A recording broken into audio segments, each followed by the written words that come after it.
Okay, now you're able to see. Thank you.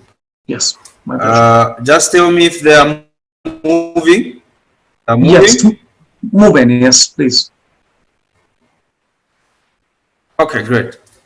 My name is Mwale Oscar. I'm the Quality Assurance Officer from the University of Lusaka. I'm actually based in Lusaka, Zambia, all the way in the down part of Southern Africa.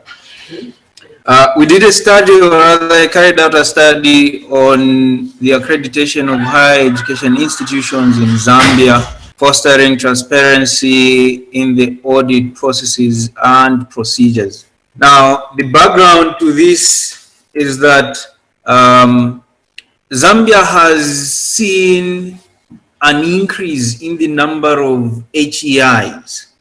Currently, registered HEIs in Zambia are 9 public and 53 private institutions. But before all this, all HEIs were actually regulated by the Ministry of Higher Education. Now, when we had this increase in the number of HEIs, the government saw it fit to bring on board a regulator, which we have now, which is called the Higher Education Authority.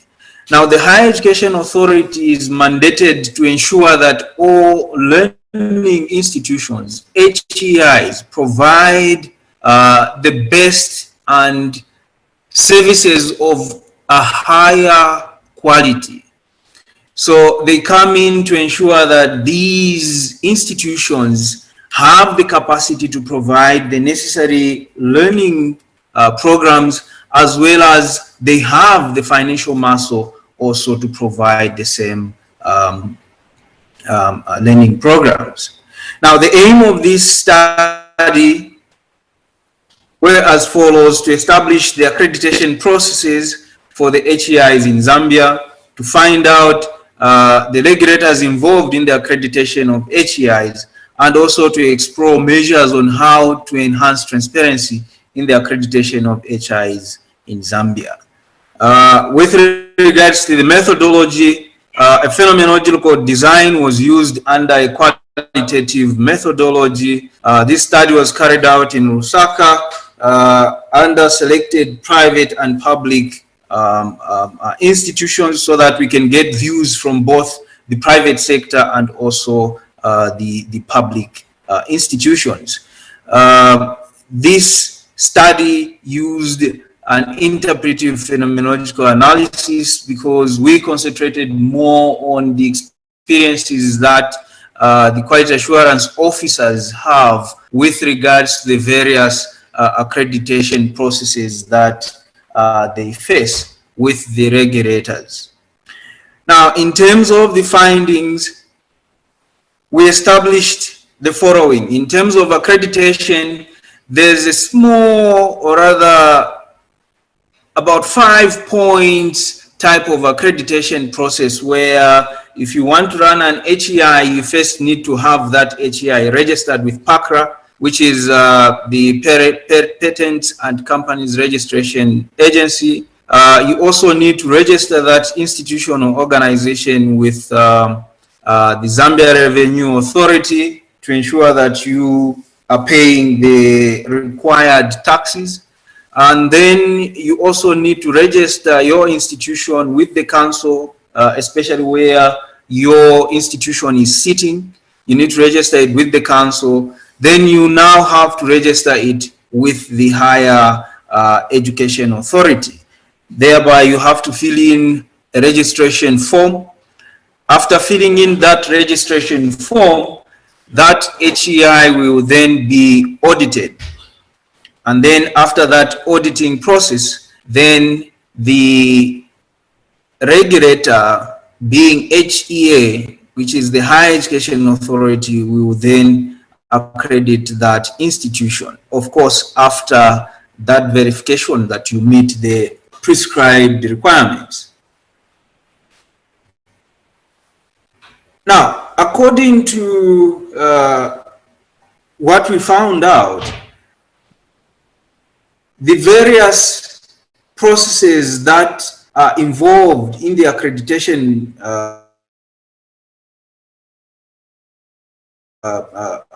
process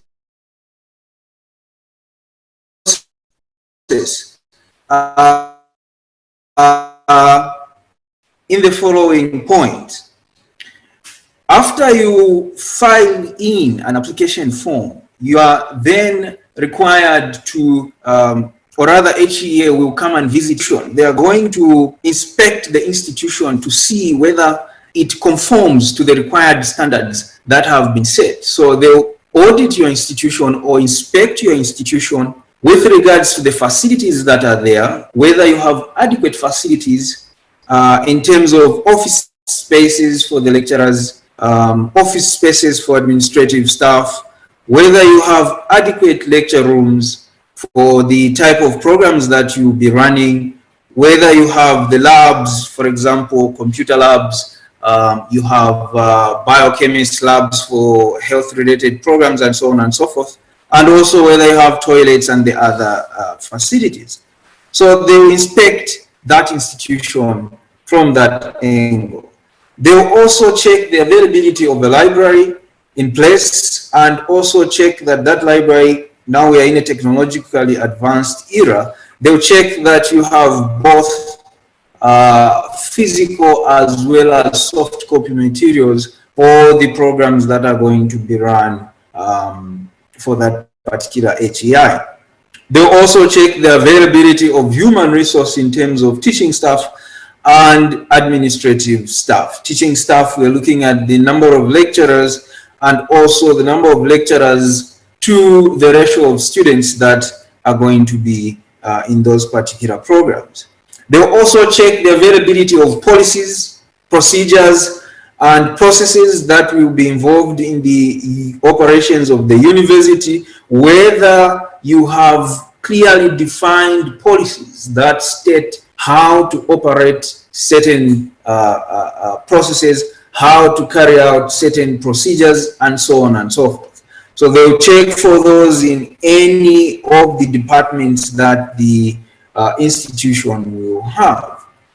So they'll also check the availability of the finances, whether the institution has the financial muscle to run as an institution, as an HEI, and provide the programs that they want to provide. So they will subject that HEI to these 5 main review points, so that once that yes, they have the financial muscle, even if they have the financial muscle, do they have the right teaching staff and administrative staff who will help in the teaching and learning processes? Do they have a library that will provide the required books, whether physical or online books? Do they have adequate offices, classrooms, labs, and so on and so forth? So they'll check all these factors, whether that university has or not. Then when they come to this particular institution, there's an auditing team or inspection team that comes from the Higher Regulation Authority. Now, this team comprises of experts from the authority who are experts in various fields. So you will have certain experts who are going to review your policies. You will have experts who are going to review your physical infrastructure. You will have experts who are going to look at the financial capacity, whether there's budgeting processes are being followed, and so on and so forth. So you will have those experts who are going to carry out those processes. But then this is only to the part of the regulator, which is the HEA. Also, it is expected that the HEI being audited should also have an inspection team.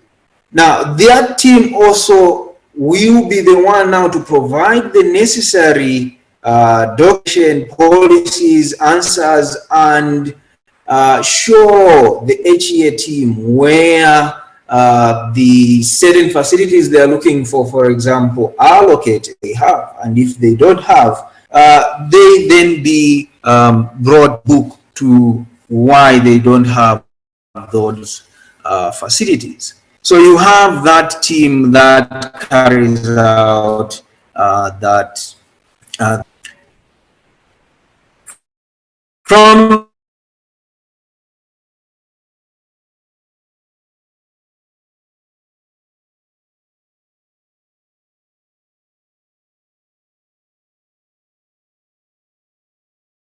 there's no sound.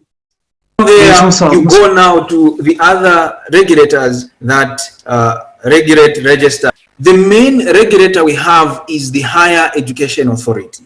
The purpose of the Higher Education Authority is to regulate. Are you able to hear me? Yes, yes, we can hear you now. Yeah, yes, we can hear you. Yes, go on.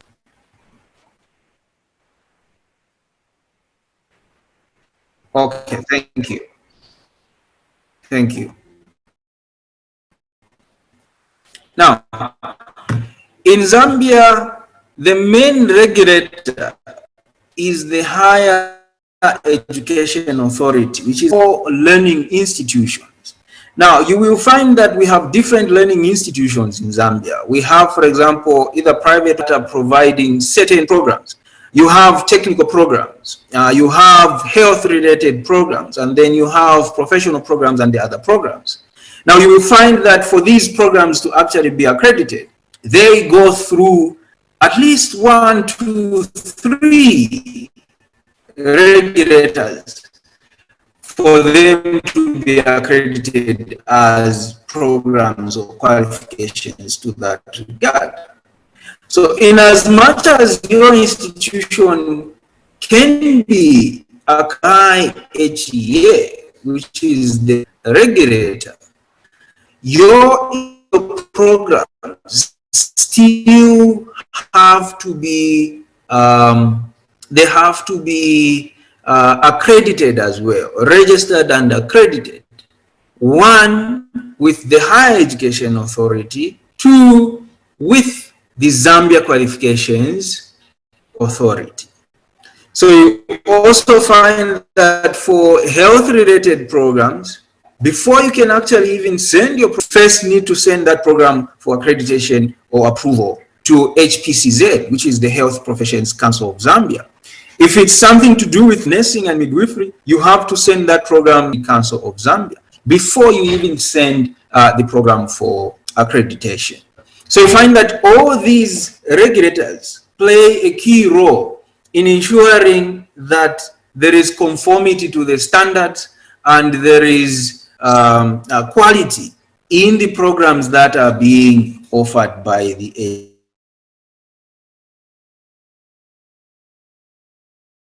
HEI. Now, having talked about this, whether or rather how we can bring about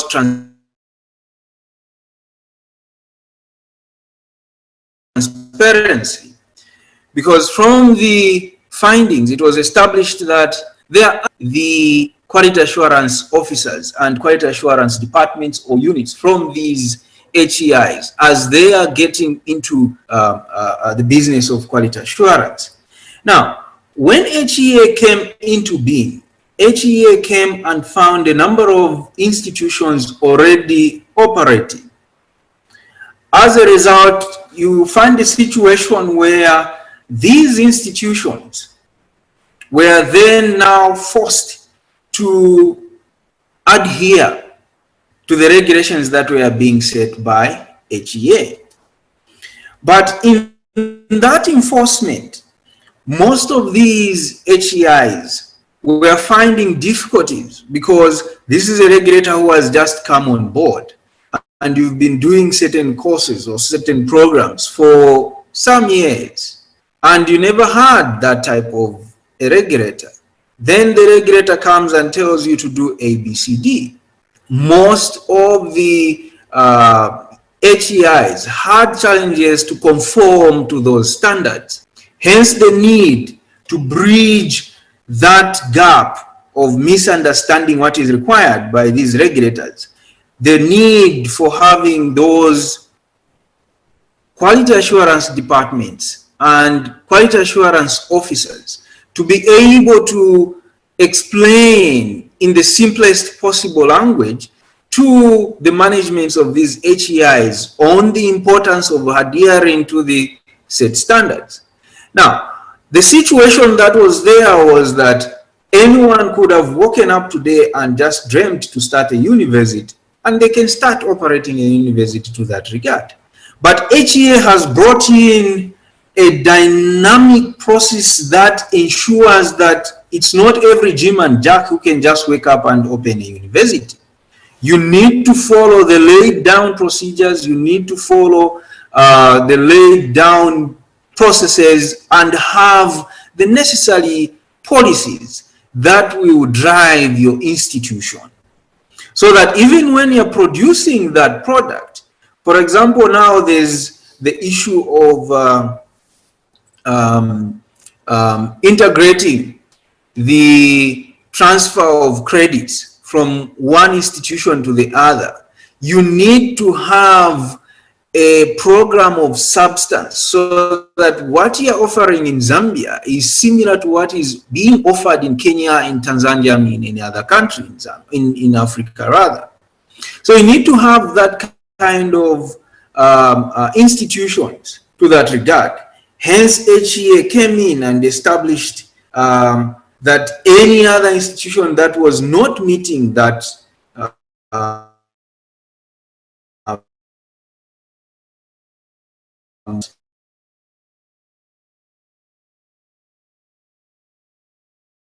regard.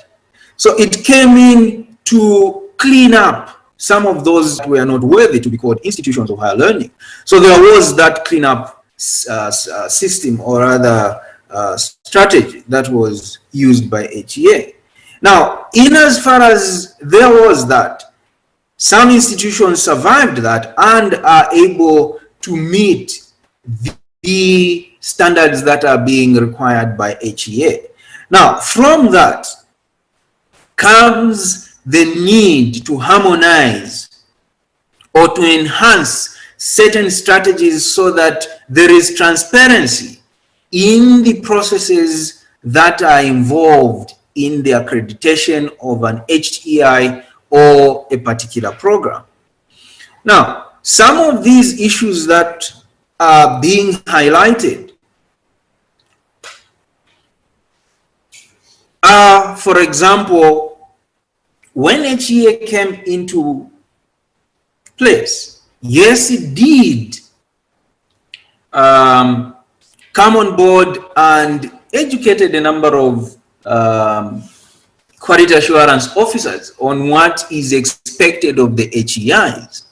But that training process needs to continue because almost each and every year you have different policies and regulations that are being developed. So you need a system, or rather HEA needs to put in certain efforts that should be able to educate the HEIs on the various requirements that they need to abide by. So HEA needs to put that in place. Okay, so it was also established that there's a misconception that HEIs rather know what is expected of them by HEA. Now you will find that HEA has done its part. It has put all the necessary documentation, policies, acts, statutory requirements, and all that information on its website. But then the interpretation of these policies, acts, and documents may not be the same from one person to the other. Hence the need for HEA to be able to educate and guide the HEIs on what is expected of them. The other point was that the same auditing processes and procedures should be used to audit both private and public institutions. There was a growing concern that the systems or processes that are used to accredit private HEIs is more rigorous compared to the systems and processes that are used to accredit public HEIs. And the concern is that probably it is presumed that because the public HEIs, most of them have been in existence for long compared to the private HEIs. So they already have certain policies and documentation already properly aligned to the requirements of HEI. But when it comes to the private who are just starting up, it creates a certain divide between the two because these are just starting and they have so much to learn. So you find a situation where these who are just learning feel that there's favoritism for the public institutions. So HEI needs to find a way of which what they do to the private institutions should be the same as what they do to the public institutions. The same processes they use to audit or inspect private institutions should be the same processes and policies used to audit public institutions. The other concern that was raised was that external regulators should be harmonized. For example, some learning programs like health-related programs, like I have stated, you will find that they have to go through at least 3 regulators for them to be accredited or approved. For health-related programs, once the program has been developed, it first needs to go to HPCZ. Or if it's a nursing program, it has to go to GNC. After that, then after it gets the approval, then it has to go to HEA. After HEA approves and accredits, then it has to go to ZAQA, which is the Zambia Qualifications Authority. And at each of these levels, you will find that these HEIs are paying funds, and a lot of time is actually being wasted in waiting for the programs to be accredited. So you will find a situation where these HEIs will first register the program with NMCZ, for example. After NMCZ approves, which it also takes its own time, after it approves, then it goes to HEA, and HEA also takes its own time. Then after that, that's when the program can be submitted to ZAQA. So there are all these processes, and then they are saying that there is need to harmonize some of these processes, because you will find that what HEA reviews or what HEA looks for in a particular document or in a particular program is, or rather are, the same parameters that ZAQA looks for when they are accrediting that program as a qualification. So they are saying that there is need to synchronize these programs in order to avoid duplication of duties between these regulators, so that there is that transparency. You don't have to waste a lot of time when you are actually developing certain programs, or certain programs are being sent for approval. There was also a concern that there is need to synchronize the activities of these regulators, like I've said, HEA and ZAQA. You will find that they perform almost the same duties. What is being done by HEA is the same that is being done by ZAQA, because once HEA regulates the program, it is also expected that ZAQA should do the same in order to accredit it as a qualification. So already there you can see the duplication of work, because these two institutions are almost at the same level, except that HEA is accrediting the program, whereas ZACWA is accrediting the qualification that comes out of the program. So why not synchronize these activities and just let them run through one institution? For example, HEA, once the document has been approved, it's forwarded straight on to ZACWA. Okay, that was another concern. The other concern was that the regulators should have their own qualified staff to carry out the auditing processes. Now, the Zambia, rather the Higher Education Authority, is still a new body relatively. So you will find that it has challenges of human resource, because the human resource that are used to audit learning programs actually are gotten from other institutions. So you will find that if they're regulating programs for institution A, they can actually get experts who are in the same fields as those programs from institution B. Now you find that when these do their own assessments, if by any chance the experts being gotten from institution B have a grudge on institution A, definitely they are going to put in stringent measures or find some faults to ensure that that program that they are running is not accredited. After all, these private HEIs are being seen as stealing the market for public institutions. So HEA needs to have its own qualified people if they are going to enhance transparency in the auditing and accreditation processes.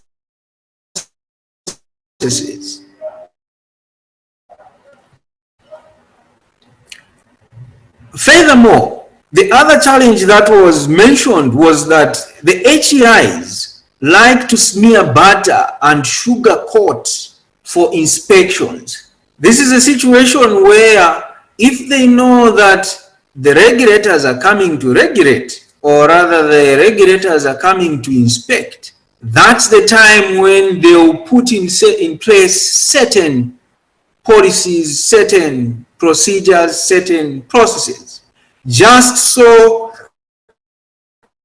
to impress the auditors.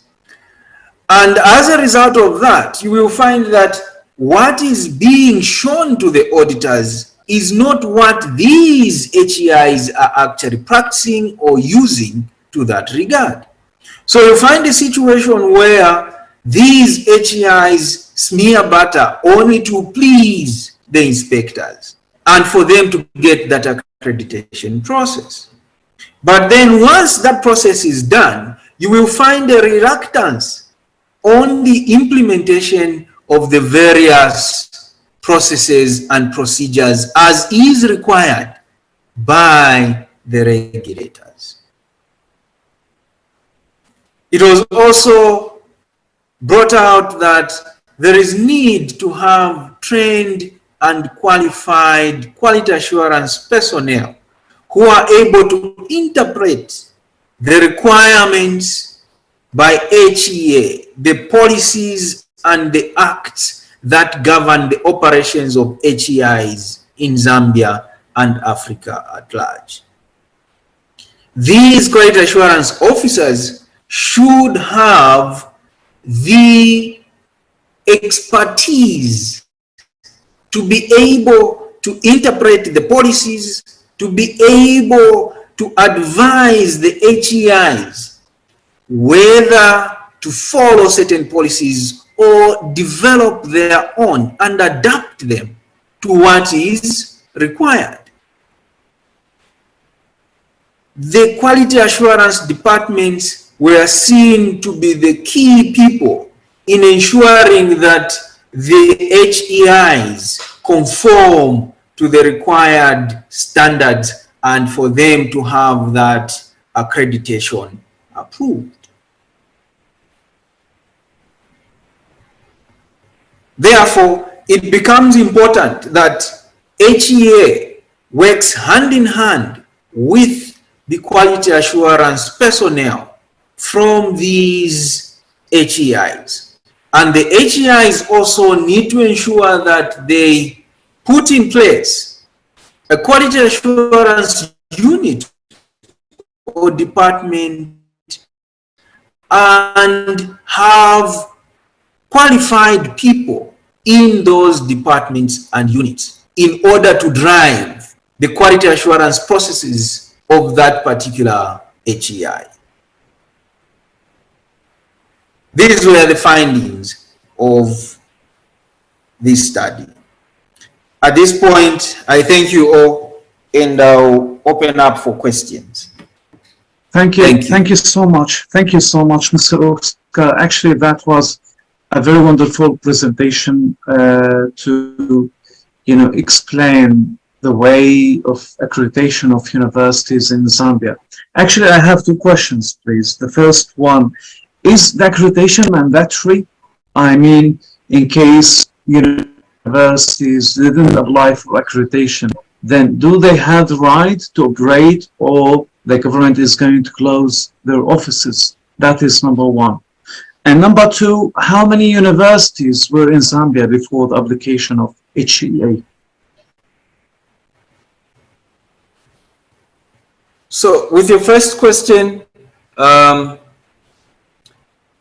every institution, HEI in Zambia, is required to be registered and accredited by HEA. Every institution, yes, it is required to be registered and accredited by HEA. And all the programs, also are supposed to be registered and accredited by HEA. However, there are certain programs that are regulated by, for example, the NMCZ. So before they can actually be accredited by HEA, they first have to be accredited or approved by NMCZ. Then after that is done, then that's when the program can be accredited by HEA. HEA will not approve a particular program, health-related program, if it hasn't been approved by HPCZ or NMCZ if it's a nursing program. Okay. Then for the second part of your question, yes, please. Okay. How many? Yes, the second part of the question. How many universities were in Zambia before that?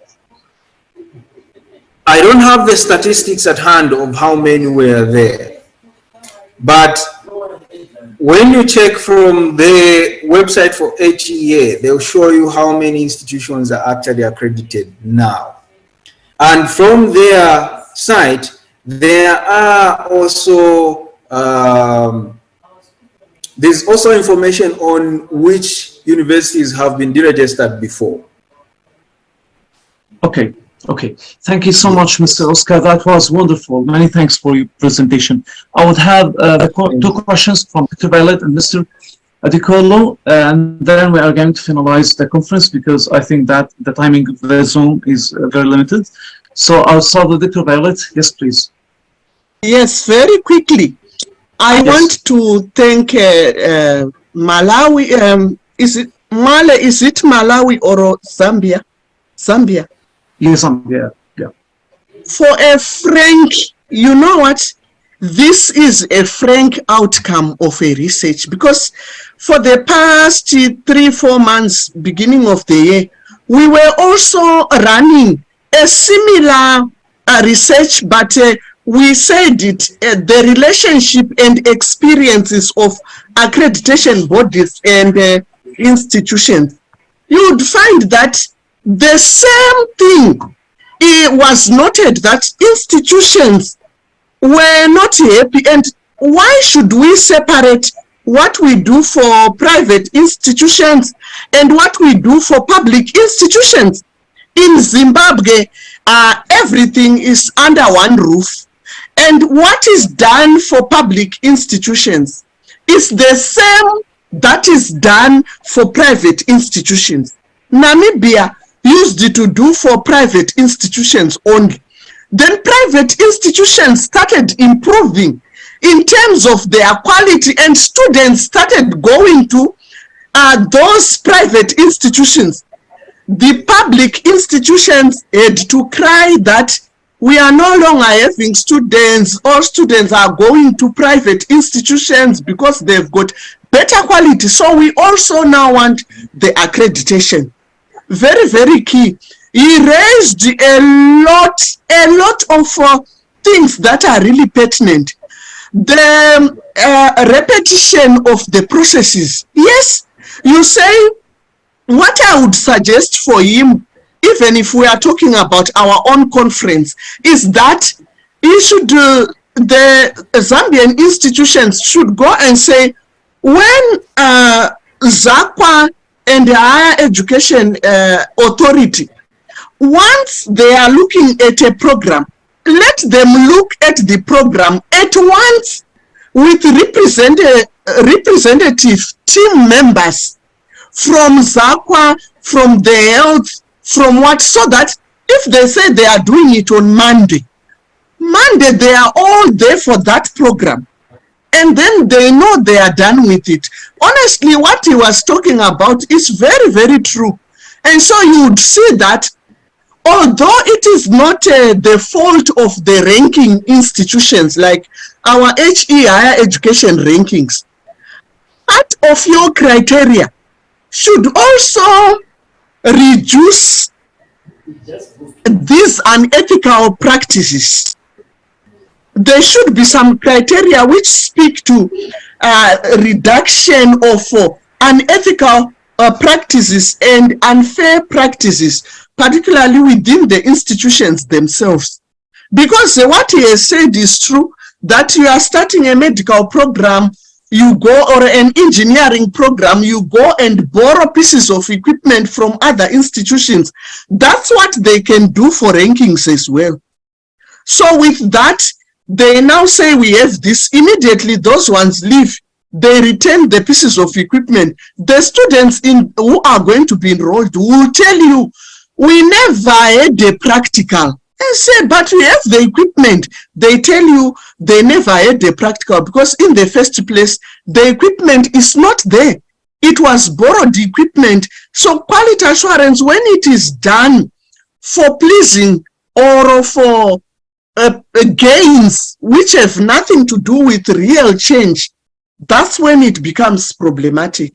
Okay, let me stop here.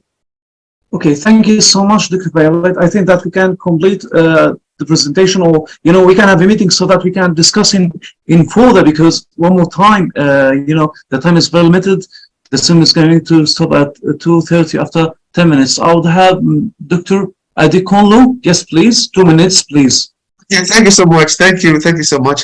And I will say a big congratulations to Oscar. That was very, very elaborate, and I've really gained so much from his presentation. But just on a quick note, I just want to know, because he talked about various bodies, and their functions out there. We have some duplicity, and but the thing is, and he talked about some standards that are required for accreditations. But I'm just wondering that, okay, after these accreditations have been attained by the institutions, is there a body? Is it the same HEA that is responsible for ensuring that those standards that were looked into for the accreditations are still being maintained? Okay. My question is maintained. Mr. Oscar, is there any agency in Zambia that is maintaining the accreditation that a university got, or the accreditation of the program that was already accredited? I mean, the complete sustainability of the ranking, the accreditation of the program. Is there any agency that doing that? Yes. So sorry, I didn't get the question. Okay. I got it. Any Can I agency that respond? is... Yes, please. I got it. What he's saying is that after HEA and all the accreditation has been fully done, is there a body that now goes on to check on compliance and so on? So I can say, is that a higher education authority which does that? And now the question is, are they doing it regularly and are they doing it effectively? But they are the same people who now go to check for compliance. Now I get the question. Thank you so much. Thank you. Yes, actually, you're right, Dr. Makuku. It's actually the same regulator, which is the Higher Education Authority, which comes through to check conformity to the standards. So now, according to the Act, they are required to visit HEIs at least once in a year to check that they are conforming to the standards that they've set. Okay. Thank you so much. Thank you so much. Thank you so much. Thank